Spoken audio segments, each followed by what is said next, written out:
أن تفتح نافذة للبحر لتشرع ذاتك في الضوء الأزرق، أن تخرج من ضحكات رفاقك حين يطيلون الثرثرة أمام الموج، وتدخل وحدك فيه فيأخذك المجهول إلى مدن لم تخلق، أن تقفز فوق حجاب الوقت لتسأل عن قبر الإسكندري أقرب صاحب تاكسي فيجيبك ذهب الموت به نحو الأعمق، أن تختبر الحدس وتمشي في السكك الخلفية للمخطوطات وتشرب قهوتك المرة في غرفة هيباتيا وهي تعيد صياغة تعريف الموت وتشرح سفر المطلق للمطلق، أن تقطع تذكرة للملأ الأعلى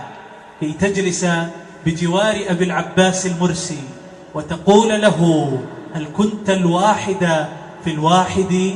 كيف عبرت اللهب الكامن في الأبواب؟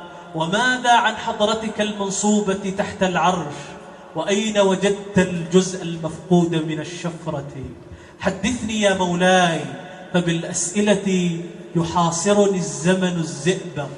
أن تخرج في منتصف الريح إلى الكورنيش تعد الشاي لغربتك المتوقعة، تبعثرك الصدفة حين ترى في الشط كفافي كان يمزق مسودته الألف ويمعن في تنقيح قصيدته الأولى، حين رآك طواها بين يديه وقام فصحت به: أسمعني فاللغة ستفنى والبحر سيغرق.